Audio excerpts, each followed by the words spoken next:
하수꾼 새벽 기도회입니다. 5월 7일 화요일입니다. 오늘은 요한계시록 17장 3절 말씀으로 신천지 계시록의 기도, 요한계시록의 기도 이러한 제목으로 2부 말씀을 시작합니다. 이 말씀을 통해 은혜를 입고 또 말씀에 의지해서 기도하기를 원합니다. 계시록 17장 3절 말씀을 보시면 곧 성령으로 나를 데리고 광야로 가니라. 내가 보니 여자가 붉은빛 짐승을 탔는데 그 짐승의 몸에 하나님을 모독하는 이름이 가득하고 7머리와 10뿔이 있으며, 신천지 강사는 이 본문을 설명하면서 이렇게 말합니다. 신천지 계시록으로 설명을 하죠. 곧 성령으로 나를 데리고 광야로 가니라. 사도 요한이 밤모습에 유배되어 있지만 이제 영으로 환상으로 광야로 간 것인데, 이것을 신천지 새 요한도 광야로 갔다. 그럼 광야로 왜 갔느냐? 예수님이 광야에 가서 시험을 받았듯이 신천지의 교주도 광야에서 시험을 받았다. 그러면서 마태복음 4장과 계시록 17장을 인용하거든요. 그러면 계시록 17장 6절에 또 내가 보매 여자가 성도들의 피와 예수의 증인들의 피에 취한지라. 내가 그 여자를 보고 놀랍게 여기고 크게 놀랍게 여기니, 이게 무슨 시험이 됩니까? 계시록 17장 6절이 예수님이 당한 시험하고 같다라고 할 수 있겠습니까? 그리고 그 큰 음녀를 보고 놀랍게 여긴 건데 그게 무슨 시험거리가 됩니까? 어쩌면 이것은 신천지 교주가 초창기에 불미스러운 죄를 덮으려고 하는 그런 수작으로밖에 보이지가 않습니다. 이게 무슨 시험이 됩니까? 그리고 광야라고 할 때 예수님이 시험 받으러 간 광야만 있습니까? 구약의 이스라엘 백성들이 40년 동안 광야길을 걸었던 것도 있고, 또 요한계시록 13장에도 남자아이를 낳은 여자가 광야로 도망간다. 거기도 광야가 나오는데 무슨 근거로 이 광야가 예수님이 시험 받은 광야다? 설득력이 없습니다. 이런 것들을 인용할 때는 이게 이치에 맞아야 돼요. 본문 성경에서 이 광야가 시험하는 곳이라는 그 의미를 분명하게 설명해 줘야 되는데 없습니다. 그저 자기들의 교주를 합리화시키기 위해서 끼워 맞추는 그런 것으로 볼 수밖에 없습니다. 그리고 또 이제 3절에 내가 보니 여자가 붉은빛 짐승을 탔는데 그 짐승의 몸에 하나님을 모독하는 이름들이 가득하고 7머리와 10뿔이 있으며, 여기 7머리와 10뿔 가진 짐승, 요한계시록 13장에 나오죠. 용이 바다에서 불러일으킨 7머리 10뿔 짐승, 누구를 말합니까? 신천지 계시록에서는 하늘 장막을 집어삼킨 청지기 교육원, 멸망자, 바로 그것이 여기 짐승이다. 계시록 12장에 가면 신천지 강사는 계시록 12장이 13장보다 먼저 되겠지만 사건을 읽어보면 13장이 먼저 있어진 일이다.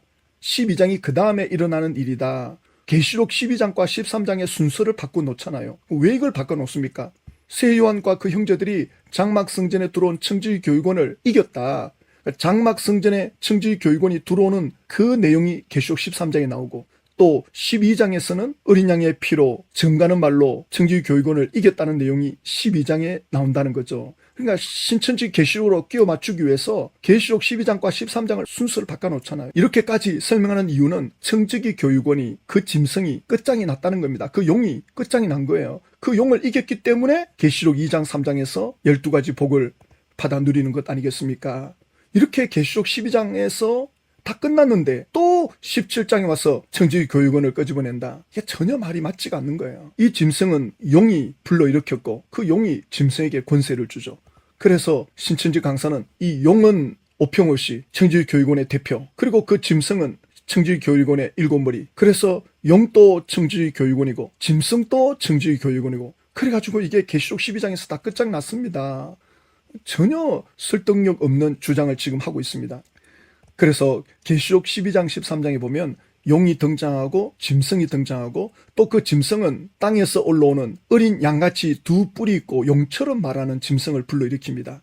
그럼 이건 뭘 말하느냐? 용처럼 말하는, 그런데 어린 양같이 2뿔이 있다. 양의 탈을 쓰고 그 속에는 노락질하는 일이라 거짓 선지자, 거짓 그리스도를 말하는 거죠. 미혹하는 영을 말하는 거죠. 그런데 계시록 17장에 오면 용이 일으킨 이 짐승 위에 올라탄 큰 음녀, 신천지 계시록은 이 큰 음녀는 개신교 목자들이다.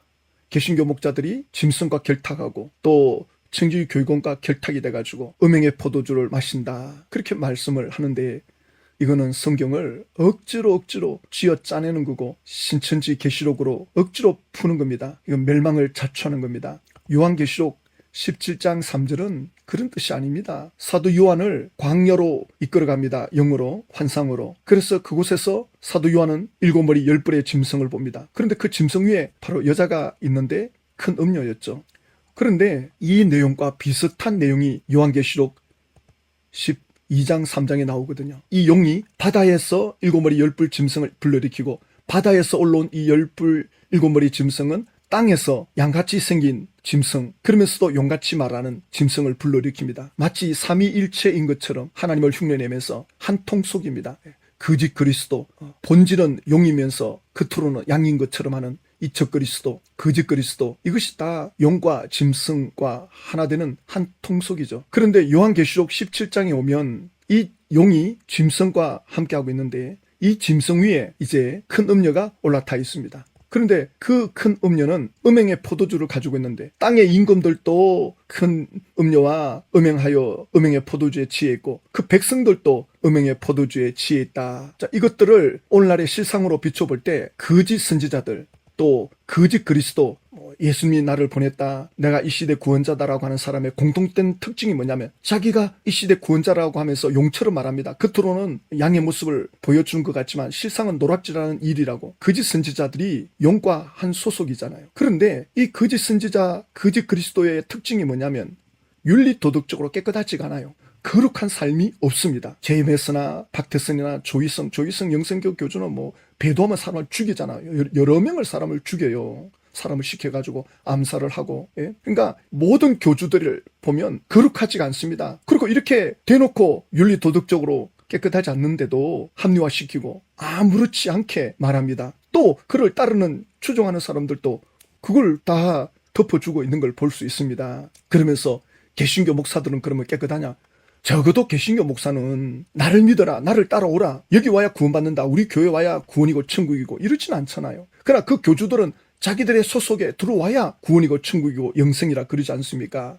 이 시대에 하나님께서 나를 보냈다, 그렇게 말하고 있잖아요. 그러나 개신교 목사들은 예수 그리스도를 믿어야 된다, 우리는 다 죄인이다, 예수 그리스도 통해서 구원받는다, 그런 목사들이죠. 그런 목사들이 깨어있지 아니하면 넘어질 수 있어요. 넘어지는 건 문제 삼지 않습니다. 넘어질 수 있어요. 그러나 거짓 그리스도처럼 그렇게 하지는 않는다는 거죠. 적어도 예수의 영이 함께하고 있다 그러잖아요. 하나님이 함께하고 있고 하나님이 보낸 선지자고 하나님이 계시해주고 하나님과 직통하고 그런 교주들이 그들의 삶은 너무나도 예수를 닮아가는 삶이 없더라는 것입니다. 실제로 신천지 교주는 예수 그리스도를 뒤로 제끼잖아요. 예수 믿는다고 구원받는 게 아니다. 예수님의 십자가 보혈이 죄 사해해 주는 게 아니다. 지금은 신천지로 와서 계시록 말씀을 통달하고 이를 맞아야 구원받는다. 그러니까 예수님 자리에 본인이 들어가 있잖아요. 예수님이 영으로 신천지 교주 몸에 재림해 와 있다 이러면서 자기가 예수님 자리에 들어가 있는 거예요. 아, 우리 총회장님은 구원자가 아니다 이렇게 말하지만 실상 그 말하는 내용이 신천지로 오라, 12지파로 들어와라, 계시록을 깨닫고 지켜라, 그래야 구원이고 오늘날 실체 실상을 만나야 천국이고 구원이다, 바로 구원자 노릇하는 거예요. 예수님 자리에 신천지 교주가 앉아 있는 거예요. 그러면 신천지 분들이 이러한 상황에서 어디에 집중하느냐? 예수님에게 집중 못합니다. 예수님을 따라갈 수가 없어요. 말로는 예수님 이름으로 기도한다지만 그들의 관심은 신천지 교주에게 집중되어 있습니다. 신천지 교주가 가르치는데 집중되어 있습니다. 그걸 바라보고 따라가게 되어 있습니다. 그러면 어떤 결과가 오느냐? 예수님이 모델이 돼야 되는데 모든 우리의 삶은 예수님이 기준이 되고 예수님을 따라가야 되는데 신천지 교주가 그 자리를 차지하고 있기 때문에 신천지 교주를 따라가고 신천지 교주의 말이 기준이 돼버립니다. 그러면 신천지 교주가 과연 그런 본이 되는 삶을 보여주느냐? 그런 모델의 삶을 보여주느냐? 전혀 보여주지 못합니다.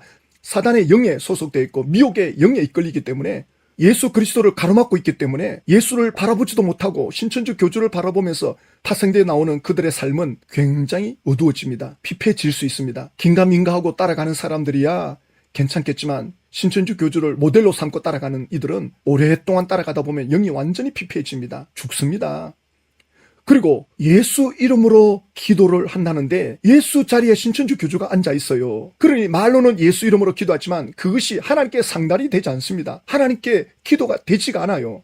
어제 우리 힐링 모임을 하는데 신천지에서 굉장히 영향력을 끼쳤던 장막 성전의 7머리, 그 7머리 중에 한 사람 영화를 찍었잖아요. 그분이 이제 탈퇴를 하겠다니까 막 신천지 간부급들이 말리는데, 나중에는 신천지 담임 강사가 데려다가 밤새도록 술을 마시더래요. 1차, 2차, 3차. 술이 막 곤드레가 될 정도로 밤새도록 마시면서 회유를 하는데, 저는 그런 말을 듣고 기가 막혔습니다. 믿음이 한 방울도 없구나. 사람을 회유하기 위해서 밤새도록 술로 퍼마시고 그래가지고 설득하겠다고. 하나님의 능력에 대한 믿음이 없는 겁니다. 인간적으로 그렇게 회유하고 설득을 하겠다는 그 자체가 하나님에 대한 믿음이 전혀 없는 거라고 볼 수밖에 없습니다. 예수 이름으로 하나님 앞에 나아가서 하나님께 우리의 모든 사정을 아뢰고 맡기고 해야 되는데, 신천지에서 배우고 말하고 가르치는 게 예수님의 자리에 신천지 교주가 들어와 있단 말입니다. 그러니 예수를 보는 눈도 가리워져 있고 하나님 아버지를 보는 눈도 가리워져 있기 때문에 기도의 능력이 나오지가 않는 겁니다. 기도할 힘이 나오지가 않습니다. 간절하게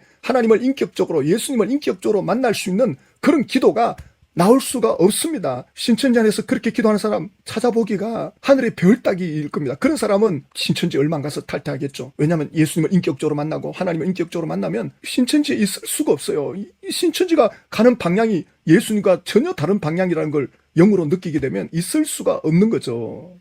그래서 신천지 안에는 요한의 계시록이 아니라 신천지 계시록으로 가르치기 때문에 신천지 계시록의 주인공은 신천지 교주입니다.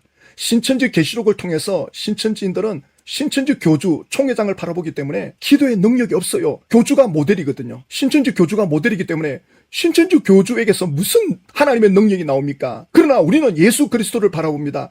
예수 그리스도께서 하나님과 함께하는 그 능력을 우리에게 보여주셨고, 나를 믿는 자는 내가 한 것을 너희들도 할 수 있다. 너희들이 내 안에 거하고 내 말이 너희 안에 거하면 무엇이든지 원하는 대로 구하라. 그렇게 예수님은 우리에게 말씀해 주셨고 약속해 주셨기 때문에 우리는 그 예수님의 의지에서 그 예수님 이름으로 하나님 앞에 나아갑니다. 예수님께서 마태복음 6장에 기도에 대해서 2가지 주의할 것을 말씀했거든요. 첫째는 종교인들, 외식하는 기도, 사람에게 보이려고 하는 기도, 회당이나 큰 거리에 서서 기도하기를 좋아하는 그들은 하나님에 대한 믿음이 없어요. 하나님에 대한 믿음이 없다 보니까 사람을 의식하는 거예요. 사람에게 잘 보이기 위해서 우리가 사람의 의식을 해야 돼요. 우리가 남한테 신뢰를 끼치면 안 되잖아요. 그런 것하고 차원이 달라요.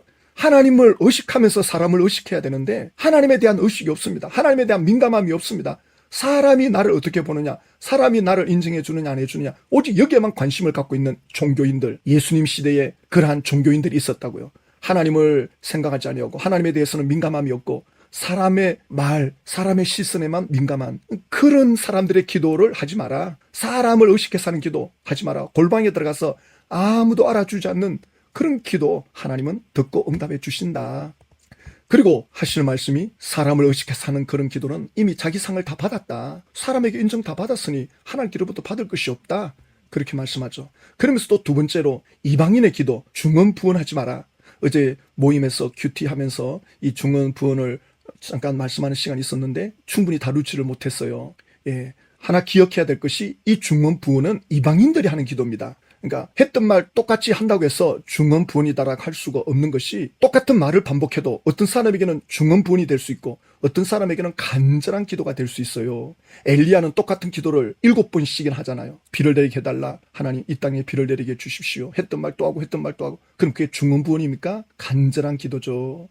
그러니까 중언 부언 기도는 믿음의 대상에 대한 지식이 없습니다. 이방인들의 기도는 자기 기도를 들어주는 그 대상이 어떤 분인지를 잘 몰라요.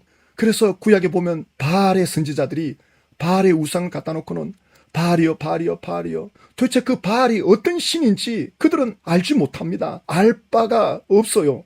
또 알 이유가 없습니다. 그저 애원하는 겁니다. 우리나라에도 옛날에 무속신앙 중에 그런 게 있죠. 물 떠놓고 비나이다 비나이다 비나이다 천지신명이여, 뭐 어떤 신이든지 좋으니까 누구든지 날 좀 도와달라, 나만 도와주면 된다, 이런 이방인의 기도, 그런 기도는 했던 말 또 해야 되고 말을 많이 해야 되는 거예요. 신을 설득을 시켜야 되니까. 그런데 예수님은 마태복음 6장에서 종교인의 기도도 하지 마라, 이방인처럼 중언부언도 하지 마라, 그러면서 주기도문을 가르쳐주죠. 하나님이 어떤 분이냐 알고 기도해라. 하나님은 너희 아버지시다. 아버지에 대한 믿음을 가지고 기도해라. 아버지가 어떤 뜻을 가지고 있는지 그걸 알고 기도해라. 아버지와 아들과의 친밀한 관계가 있는 자녀들은 말을 많이 해도 부모는 너무 기분이 좋아요. 자녀들이 말을 안 해서 부모들이 괴롭지, 자녀들이 말을 많이 하면 부모들이 기분 나쁘지 않습니다. 그러나 자녀들이 말을 많이 하는데 기분 나쁠 때가 있죠. 근성으로 말하는 거, 형식적으로 알맹이가 없는, 마음에도 없는 말, 그러면 그건 어른에 대한 신뢰죠. 그러나 진심이 들어가 있고 전심이 들어가 있고 간절함이 들어가 있는 그러한 마음으로 어떤 주제를 가지고 말하고 또 다시 또 토론하고 다시 또 대화하고 부모와 대화하고, 그러면 그런 거는 부모들은 100번이면 100번 다 받아주죠.